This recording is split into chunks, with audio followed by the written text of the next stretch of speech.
It's today in EVE Online. I'm Adderall. Let's talk EVE Online. It is August the 12th. Here with Caleb Spod, Gregorn. Hey, Spod, thanks for taking over yesterday. How was it? It wasn't too bad. Had no idea what to do in the beginning, but we figured it out. Yeah. Took a while to calm some people down in the pre-show, but we got there. Yeah, the whole pre-show was basically Cable and Killer B arguing about... screaming at each other, and Killer trying to be the most sane voice in EVE Online. Yeah, and he was, right? Like He was so sane, and he was so correct in everything he said, right? And he modified it to be really like, okay, you can't really change these things. Stop reeing and screaming at CCP as if they're your bad parents or something. Yeah.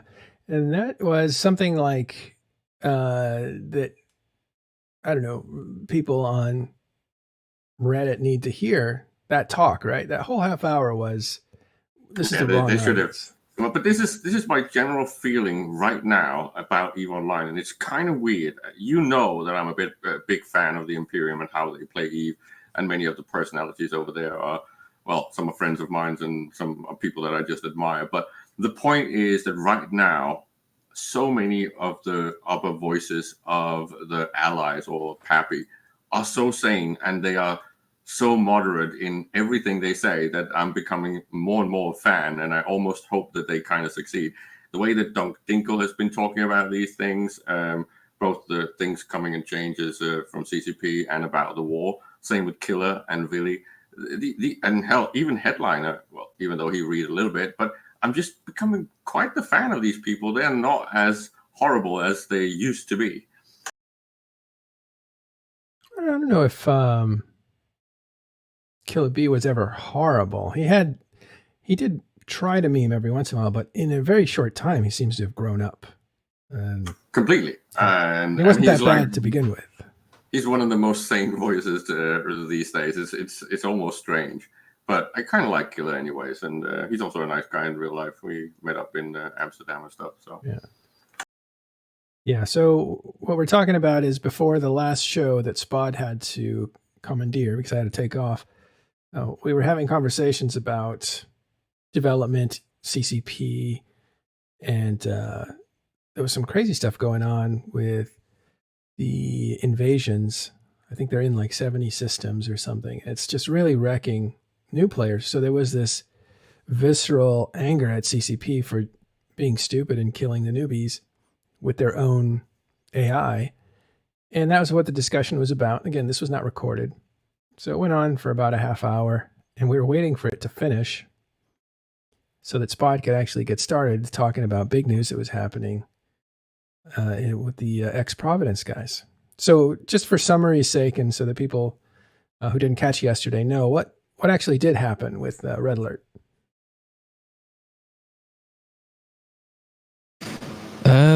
It's still not 100% clear, but the important fact is that one of the four alliances that make up Red Alert has gone its separate ways at this point.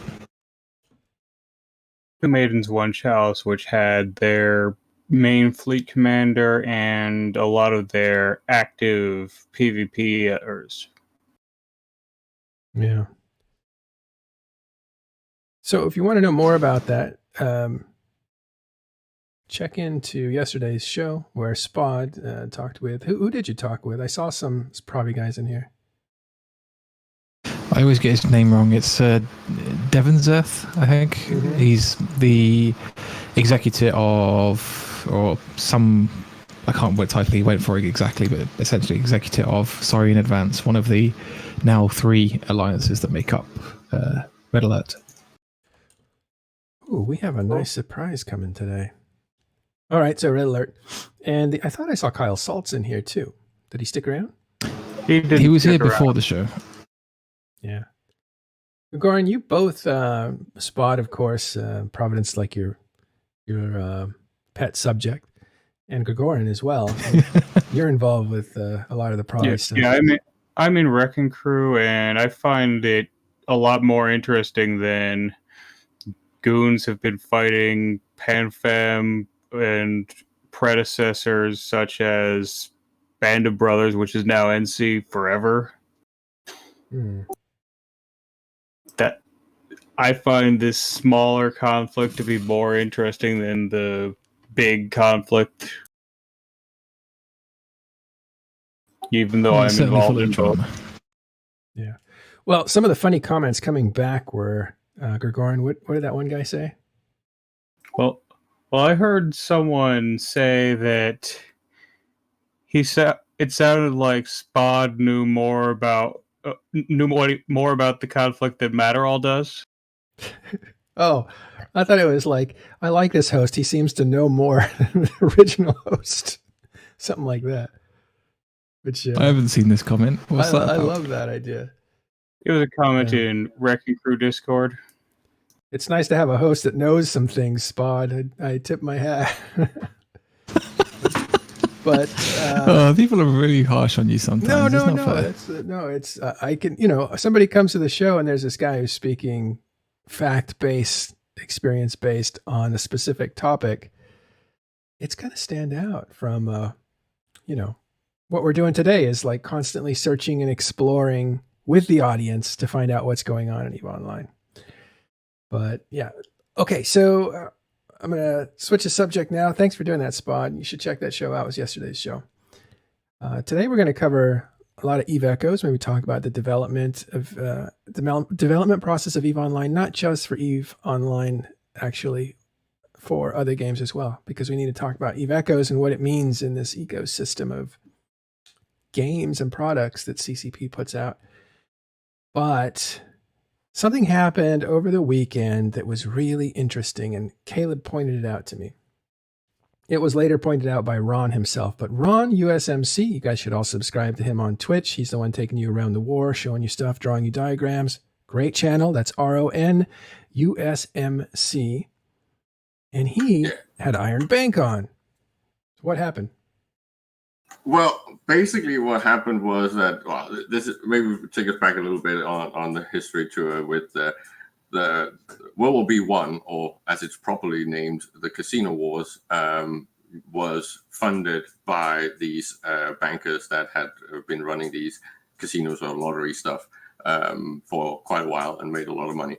And there was a lot of drama, and it ended up with casinos and gambling being made illegal by CCP. And the point is that then the people surrounding that basically crawled into a hole, and we didn't hear from them for quite a while. Iron Bank is the exception to this. He's kind of been hanging around in the background ever since, and he decided to, I think Ron saw him somewhere, and he actually struck up a conversation and invited him to come on and talk about the World War B stuff and the whole casino thing and the bans. And he basically came on and completely spilled the beans on almost everything. And of course, the highlight for me was when he basically confirmed almost everything that Matterall wrote back on TMC back then in his article. Say that again? The article that you wrote, Matterall, on TMC back then. It was called Behind the War of SMA versus I Want ISK. All right, go ahead. Yeah, and that article was quite in-depth. It was using a lot of sources and chat logs and whatnot. And basically, Iron Bank just confirmed that almost everything that was said in that was completely true. And then he started talking about how much the RMT values actually were in like the few $100,000 range that was actually pulled out. So it was just a very interesting admission of pretty much everything that was going on back then. But of course, Iron Bank himself tried to keep his name clean, said that he was basically against it all the time. I'm not entirely sure. If one of my, even though I don't scam and I'm horribly opposed to all of these things, if one of my friends that I'm running something with is making $200,000 in real life money, I'm going to get a cut. Otherwise, I am going to fucking spill. Trust me on this. I would want a cut. Uh-oh. Do you guys hear background sound? If you do, let me know what it sounds like so I can track it down. So anyone, I think Ron also cut it out as a highlight, the entire interview. So you can go and find it on his streams video, his VODs. And just a little teaser, we've also started some talks with some of these people, and we might be rolling out some interviews with these guys on TIS coming soon. So the three guys that are mostly in charge of I Want ISK, well, there is the founder and basically the programmer. His name is Eep. And I've stayed in touch with him since I wrote that article. And he's around, and we've been in touch lately, and so he may stop by maybe as early as in a few minutes. If not, we'll probably interview him in the next week or so. But it'll be interesting to get a proper interview done. Maybe not here, but a proper interview to kind of really encapsulate the beginning and the end of I Want ISK and its impact and what really happened now that it's 5 years later. We also are in touch with Lenny Kravitz. I can't talk about his status and the game yet because there's some cool stuff going on with him, but he's not done. His name will definitely come around again, and we're going to get an interview with him as well. And I think, Caleb, Iron Bank has even agreed to talk to us, right? Yeah, I'm really looking forward to that chat, because Iron is kind of well, he's a very controversial personality, but he comes off as very nice and polite. But then he dramas like up in the Jintan range when he goes spin zone. So he's a dividing type of personality, but he's very knowledgeable, and from what he did with Ron, he's basically being very honest these days, and he really wants to start over, basically. And he's been doing some interesting things that you can hear about in the show. And then he does a little bit of a recap of his actual EVE history. And he's a pretty old veteran. He pretty much goes back to, I think, 2004, 2005, and has been around pretty much since forever. And of course, one of his friends is at least one of the oldest veterans that I think I know, with the exception of some of my close friends, which is CAWE, right? The Care for Kids stuff. Yeah, so we'll get them on. I don't think they're in touch with one another. They kind of had a falling out, so we won't get them on all at the same time. And if we do, it would be a very bad show because they'll clam up. But if we can talk to them separately to say, give us your side of the story and compare the stuff, I think we can put together what actually happened with essentially what was, if this were Westeros, the Iron Bank of EVE Online, right? Pretty much. Well, the thing is that because it's such a completely untouchable type of income, right? And it doesn't really require much in-game at all. It's just such a massive amount of money. Also because EVE by nature is, it just lends itself to this, I'm going to do something secondary in the background. And that means that gambling of all its types are just heavily something that the player base was prone to, right? And then so much ISK is in old accounts. So these players would just go completely bonkers in their participation in these gambling sites, right? Yeah. And EVE gambling has a very old history, right? It goes back to, I think, 2004 when BIG started his lottery stuff. Basically, the character's named Tornsol, and he ran that for years and years, right? And it was pretty much the only thing around. But then Soma Blink came on and really started ramping things up and modernizing gambling. And that was pretty much what I think, well, just before that, we had gotten EOH Poker. So we could sit there and play card games with each other. And after that, you pretty much got the Iron Bank, I Want ISK stuff coming in. Yeah. So before any of that started, though, there was kind of local lotteries inside of corporations and even alliances where people would figure out a way of distributing items. And that continues today. You can see it in Stream, giveaways or all that sort of thing. Well, the raffles have always been a thing, right? And yes, there was internal ones too. And it's just a nice little thing to do on the side. And instead of maybe SRP, if you can't necessarily afford complete SRP, then some sort of paying it forward with raffles is actually a pretty good feature. Like, I've never liked gambling. I've always thought it was not necessarily out of place in the landscape of EVE Online, but I think it's a dirty business, right? And that's why even going to EVE Vegas to me was like, I'll go, but I'm just going to stay in my hotel, go to the conference, and then go home. I'm not going to sit at the poker tables or any of that kind of stuff. But I've never... Hey, poker is an honest living. Yes. Well, a lot of people see it as sport. A lot of people see it, and it does fit a lot of the same characteristics that EVE Online plays on, which are cunning, faking, baiting, all this kind of stuff. So, and the universe is dirty and dystopic and harsh.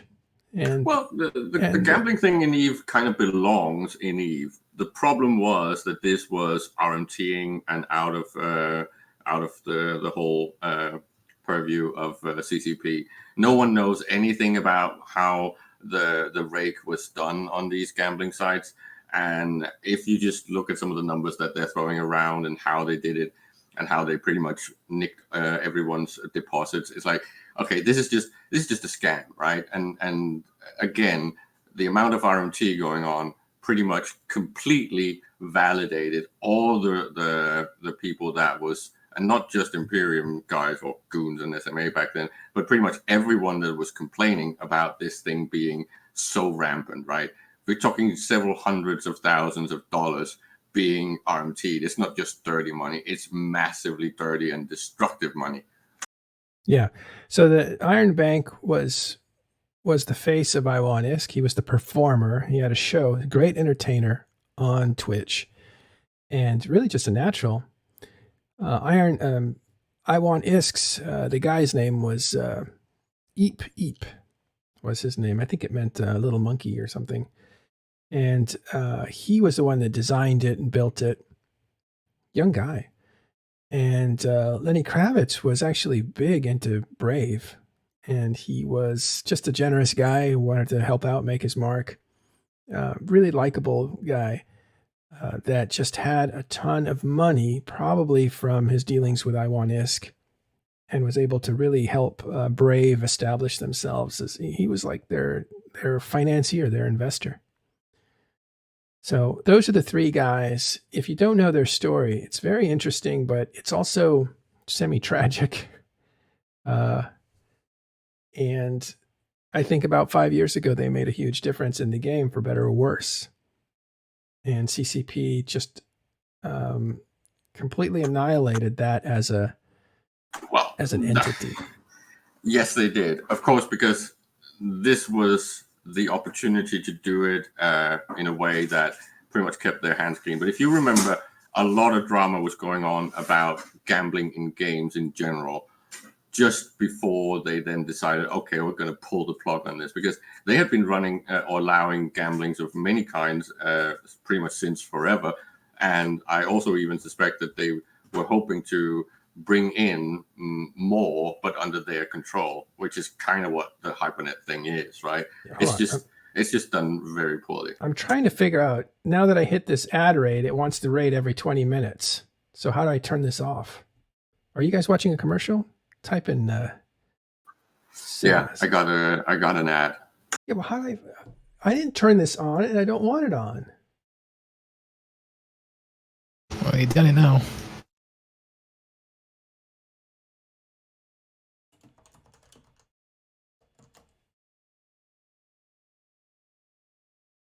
Well, how do I turn this freaking thing off?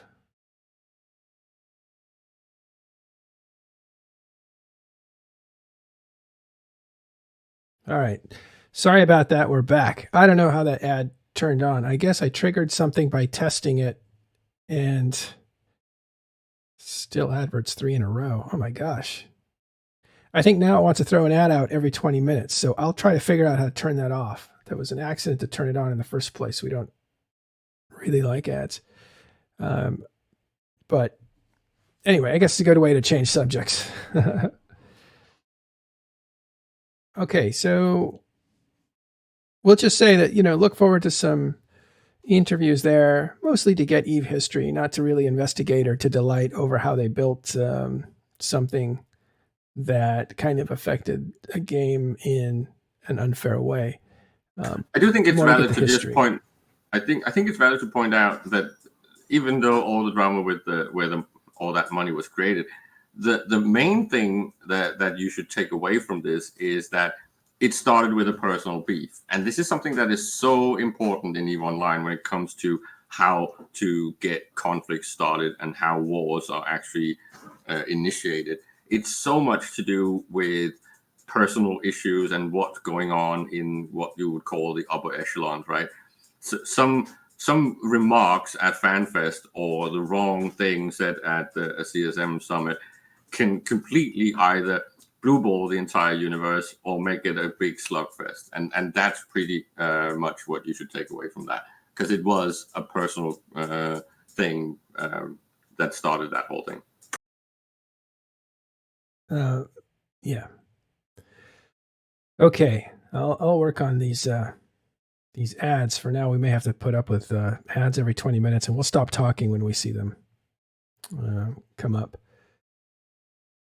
Let's go to talk about the big story. Is Eve Echoes is here. It's going to be on tomorrow, so you can download it now on your phone. I believe we have so Eve Echoes here on the Google Play Store. I'm sure you can get it on the App Store for Apple. Yep. So Android and Apple, Eve Echoes. Take your Eve with you. 5 million people have pre-registered for this game. What do you guys think? I might try it. I don't really do mobile games that much, though. I think it's a big step for CCP. It's a big step in a direction that I hope will make them better at monetizing and actually making money. My criticism is that I'm a little bit squeamish when it comes to NetEase because of NetEase historical practices when it comes to mobile games. So I'm a little bit excited to see how much they potentially try to milk this and destroy the opportunity to create a long game on mobile. How many people did you say have subscribed? 5 million. 5 million. Jesus Christ. Yeah, how many people have played Eve? They said this at one point, have passed through Eve Online. Well, of course, it's a little bit biased when it comes to the polling, but what Who's a Fish was doing, her poll came back that almost 50% of the people that responded to her poll was former EVE Online players that are trying this. So let's say that's offset a little bit by the way that she sampled, because she basically sampled via TIS, right? So let's say that it's 20%. That's still a lot, right? And again, the same with the numbers, because there's a lot of double pre-subscription things most likely going on because of the stretch goals and all that stuff. But even if just 20% is actual real people, that's still 1 million. That's a lot of people. Well, it wasn't just Talking in Stations Discord. There were other Discords that were affiliated with Echoes. So it wasn't just our group. No, but it still suffers the same thing, right? Because EVE Online is an established community and all that. That means that you're going to have a bit of an offset sampling when you're checking out these things, because the people that are not affiliated with the community will be completely invisible data, right? Yeah, but I think Hilmar said how many people passed through EVE Online. At one point, he said how many millions of people have tried EVE Online. That's his cumulative numbers. Right. Yeah. how many people have come through. It's an astoundingly high number. But 5 million is way up there. I think that's 10 to 30 times the amount of people who play EVE Online. It doesn't mean they're all going to stick with Echoes, but that's how many are going to try it. And a good percentage of them will stick. And it's going to be a horrible launch, right? That's not me just poo-pooing, but if they have 5 million pre-subscriptions, and as Thanix was pointing out, they estimated that they could carry 150,000 players on the service, that could end up like a shit show, right? It lag and fallout and service dying and whatnot. It's just going to be a classic land rush problem, right?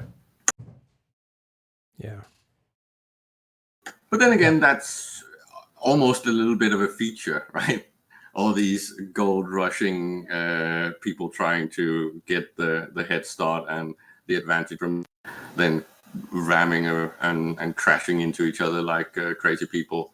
Reminds me a bit of the rush scene in that movie with Nicole Kidman and with all their wagons and crashing and trying to get to put their flag in the lands, like horrible. The settlers.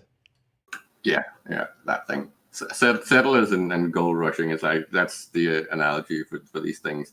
And it's just been seen so many times in MMOs, right? When there's a new MMO launching, that's pretty much almost standard. Yeah, I'm streaming right now, so you know.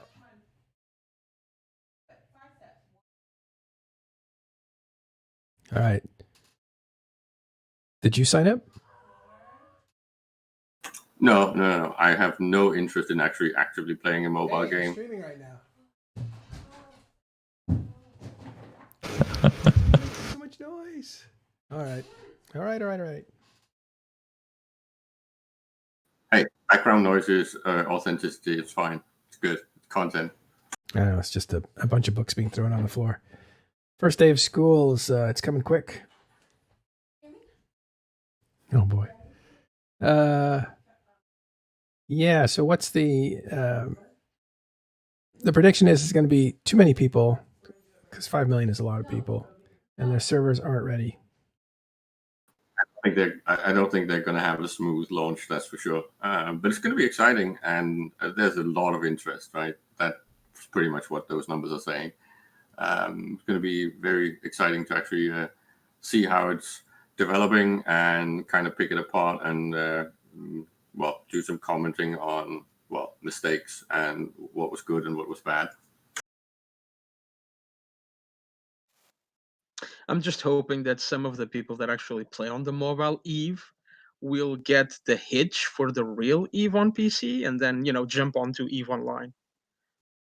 Well, we're going to see that. We're going to see people shifting from this thing onto EVE Online eventually. I still call it a little bit of a funnel and training wheels for people that actually have an interest in these things. Who's Fish has been talking a lot about the politics of these mobile game MMOs, and I just kind of don't think she realizes how much deeper and more meaningful it actually is when it's EVE Online, because it's such a long game. And I think people that want that kind of stuff, the empire building, the drama, the politics stuff, they will migrate to EVE Online, hopefully.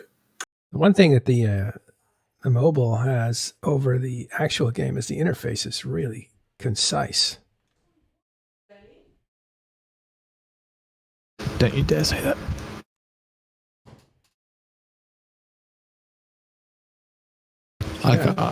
I'm one of the few people that really doesn't like the interface.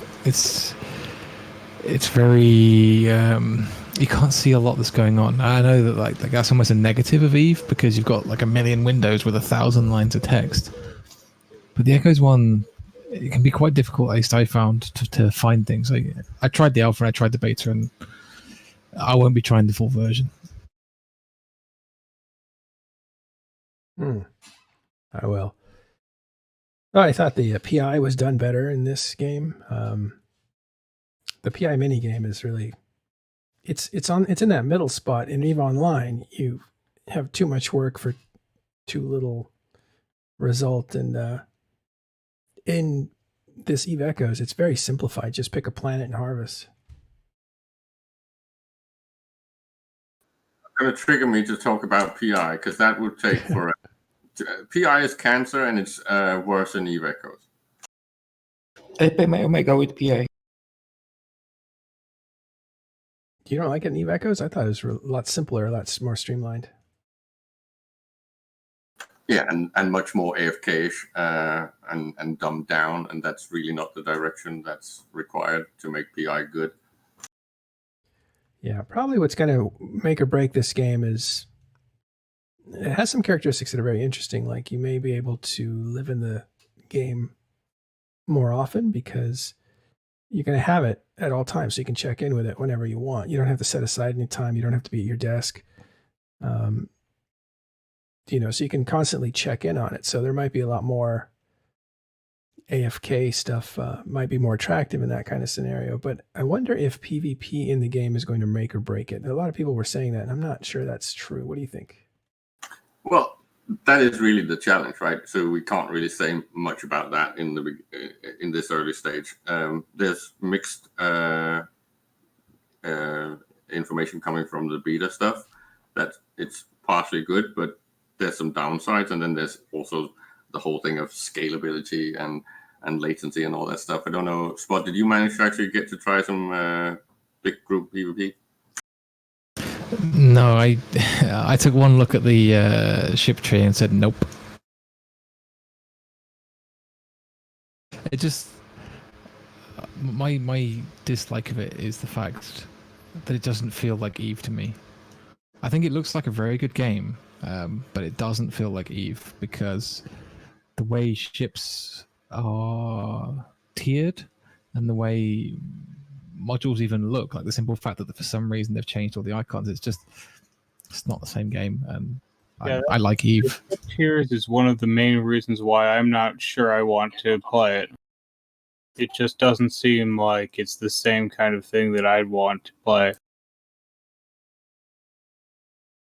It's very it's really nice. If I hadn't played EVE in the past, I think I would love it. I think I would play it. But because I've played EVE, I'm not gonna.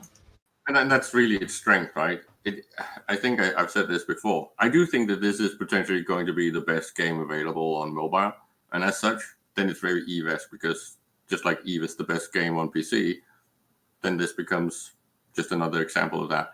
Of course, it's still potentially going to end up niche, but maybe not as niche as EVE Online is on PC. I've already got EVE on my phone, remote desktop and a Bluetooth keyboard. I just wonder if they ever had like a 4,000 men fight in the same star system, if their phones will start burning in real life. They should be able to handle it, actually. The graphical load of that isn't that harsh. I think the way they've set it up, it will be able to handle it quite easily.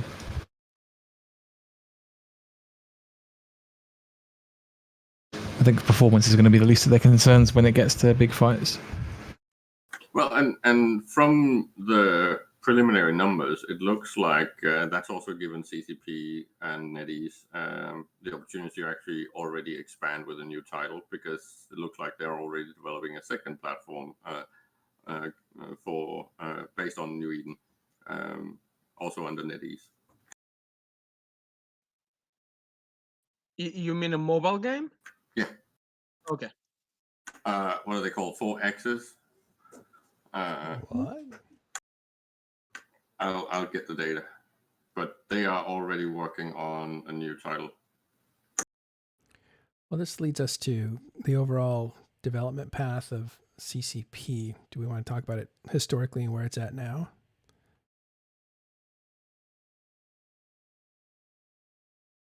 Well, it is worth going down that whole history of CCP and all their secondary projects and their development stuff, because we still have this crowd that don't really understand that a company that isn't developing new products is dead. It's pretty much business 101. If you're not innovating, you're dying. Well, they need to update their website. They don't have Eve Echoes up here. Maybe they don't get credit for it since it's built by a Chinese company. But they have Valkyrie up here. I guess that's still being serviced.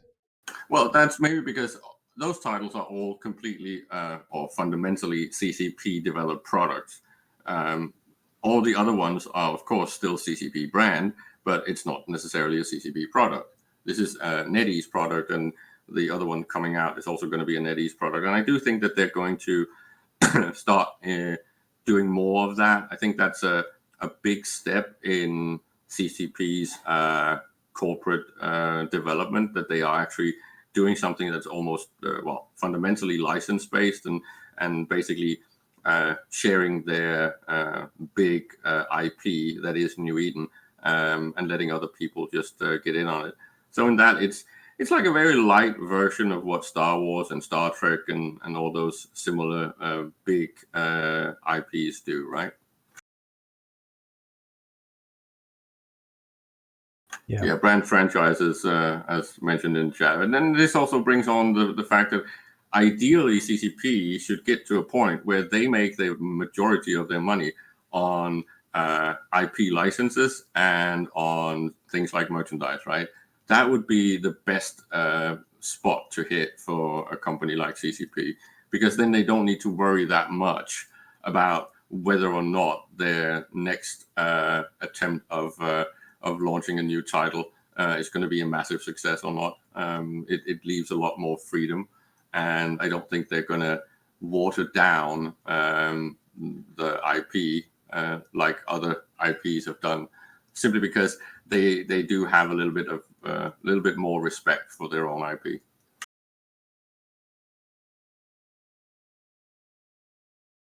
Yeah. So one of the things that happened, I think, with Angry Birds is people figured out you could, instead of making one good game and then using the profits to spin off a second winning game and then a third, like that used to be the strategy. That's a film strategy. You make one good movie and then you take the money from there and you try to make a second movie. Of course, you're bringing investors in all the time. Angry Birds kind of changed that, where they had one really good and big successful item, and instead you might buy it from actually having worked with someone like Wes Craven, right? Right. Actually, one of the things I did work with Wes Craven as his assistant early on when I got to Los Angeles, and one of the things I realized was that every week, checks would come in for Nightmare on Elm Street. It's like, I think it was a movie in the 80s. And every week. It was the 80s business model for Hollywood, right? A lot more than it is today. The whole sequels and endless remake franchise and all that stuff. That was massive in the 80s, right? Yeah, so the money keeps coming in long after. And anything that has to do with that character that you built long afterwards. But like, what I'm talking about is video games, which was in the 90s, not the 80s. And they were basically, you try to get a hit and then you try to use that money to make a second hit. And that's what CCP strategy was. I think it was Angry Birds was the first one. They said, you know what? You can take that one thing and you can make it a movie, and you can just move it to all kinds of different mediums. And that's when people thought, maybe you stick with the one that you've got and you just build on it in different platforms instead of trying to create different IPs.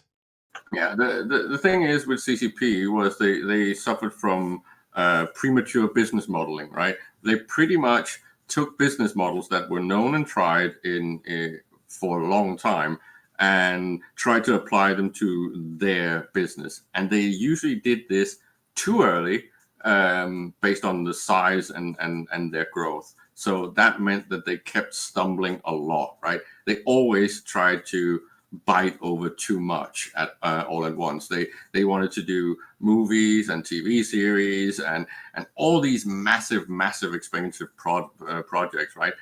They had ambitions and balls on a massive scale.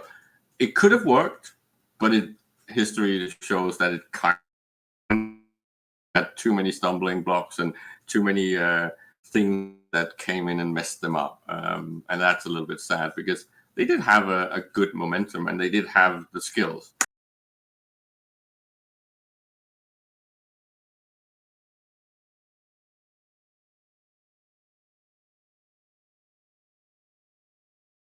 Well, as we were screaming about the other night when we were arguing in TIS voice, this happens a lot.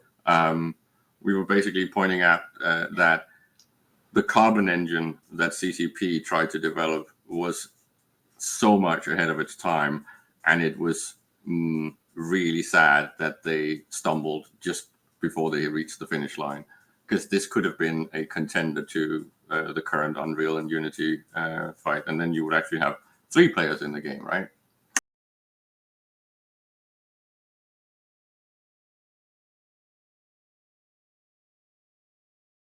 No, I don't think so. Okay, no ad running. Okay, I got you. I see. Okay, I misunderstood the ad thing. Sorry, I interrupted you about that.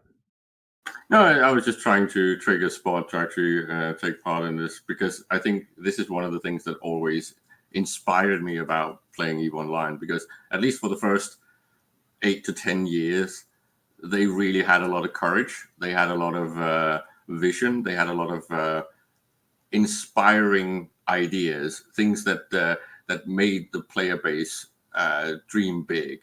I think we lost a lot of that with the Summer of Rage, and pretty much all of the people that had dreams like that were then the ones throwing money at Star Citizen.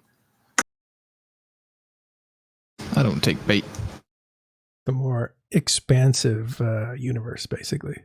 Yeah, the dreaming big, right? Dreaming big, and even to some extent unrealistic. It's that saying, if you aim for the stars, you might actually hit the moon, and that's better than staying on ground, right? Yeah. Hey, Spot, what happened with Mozilla? With Mozilla? What? And CCP put something out on stream saying, sorry to hear about Mozilla. We're hiring. I've not been following the tech news, so I don't know. I can find out and contextualize if you like. Oh, there you go. Mozilla's fired a bunch of people, essentially. So I'm going to guess that's a lot of probably quite talented, skilled people. Mozilla's not a company to hire just anybody.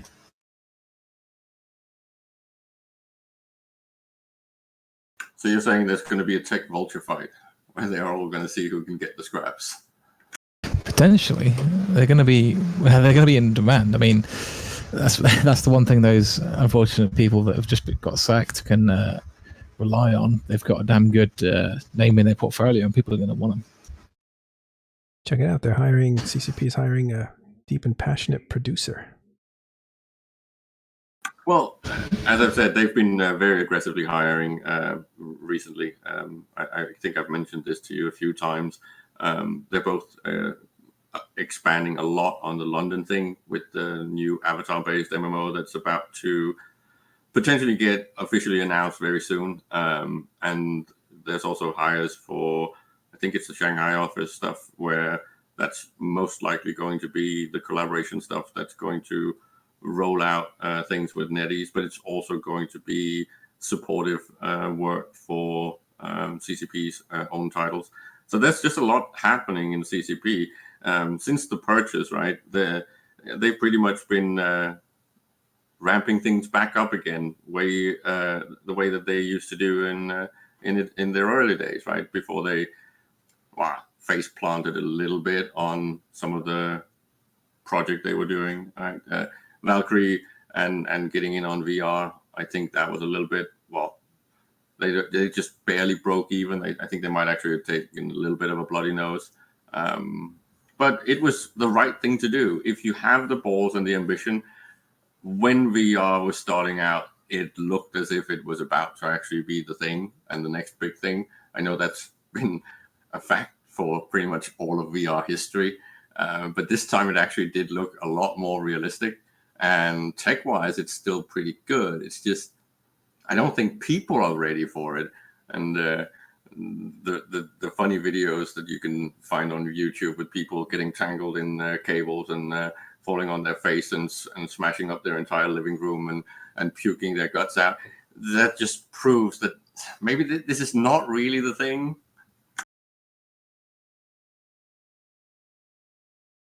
All I'm waiting for is I can't remember what it's bloody called now. The shooter. If/when that ever finally comes out, you're not going to see me for a few months. Which one is that? Yeah, I just saw that right here. Project Nova.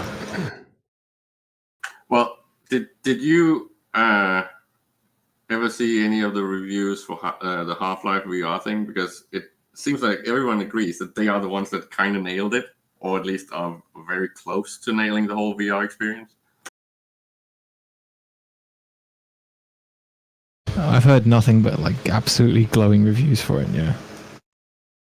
Because everything else, the reviews have pretty much all been okay. Too much pukey, too much disorientation, and not well enough made. Well, Spark was also pretty popular, even though it's a fairly niche game.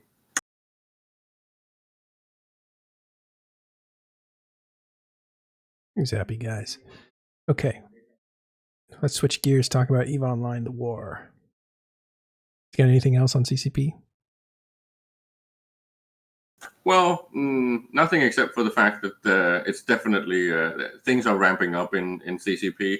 It's still not being massively shown and told to everyone, and it's not like something that they're using aggressively in their marketing.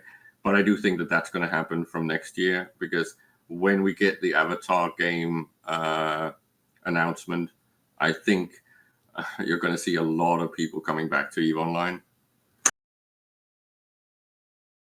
What's the speculation about this Avatar game? Like, how much do we know about it? Well, we know that it's an Avatar-based game. We know that they are using the same staff and some of the same assets from the Nova stuff, and it's basically Dust inspired, but they want to do it third person, because third person is vital if you want to do effective monetization on an MMO, right? This is basically where you get all the skins and all of that stuff, right? As mentioned many times, skins versus clothing is a factor of, well, 50 to 100, right? They're going to be selling tons and tons of these things because vanity items are so much more a thing in Avatar-based games. So everyone that we've talked to that's playing these games believe that they're basically going to do almost copy-paste of what all the other third-person shooter, stealthy, climby, RPG-like games are doing, right? They're just going to do it the New Eden way. Very technical terms. Well, it's Assassin's Creed, it's Tomb Raider, it's The Last of Us. It's all of these games are basically doing some of the same things, right? It almost feels like it's the same engine. When you're climbing in Ghost of Tsushima, yeah, it's a little bit more clunky, but then so is Horizon Zero Dawn, Assassin's Creed, Tomb Raider. They all feel very similar. So it's basically going to be Destiny, but with Dust paint. Pretty much. That's also been mentioned before, right? But it's most likely going to be these, instanced planet things where you get the feel that you're in the EVE universe, and then each planet will be like a biome that is unique, and then you can just run around free roam on fairly massive procedural scapes, right? But again, it's speculation, but we know how CCP did the things with Nova and Dust and the skill sets that they have and the assets, the types of assets that they have for EVE Online. And we saw early examples of porting Carbon stuff into Unreal 4. So we do have a lot of hints of where we're going to land with this. And I think even if it's mediocre, but in that genre, it's going to be popular because I love those games. The problem is that many of those games do not have a good online version, right? Red Dead Redemption Online, in my opinion, is complete crap. The game itself is amazing, but the online stuff is just meh. I think same with Death Stranding. Has a multiplayer facet. Well, the Death Stranding is semi multiplayer, right? Because all the stuff that's left for you and picked up and stuff, that's all other players in their instance. No, that part of it's good. At the bit of a spoiler, so skip the next 30 seconds. Well, it's similar to what they did with Metal Gear Solid 5, where you can do insurgency stuff and attack other players' bases when they've built them out. It's interesting, but No, that's not what I'm talking about, though. At the end of Death Stranding, because you go through a massive story mode, there's a way, if you want to go back and to play in the world that you just went through. But it doesn't feel, it feels a little dead because your mission essentially is over, or the storyline is ended. So it feels more like an exercise in, treading water, as opposed to having a mission. But that's the problem, right? And it's the same as I mentioned with things like Red Dead Redemption Online and many of these online things. It's like you're basically trying some sort of weird, I don't know, King of the Hill like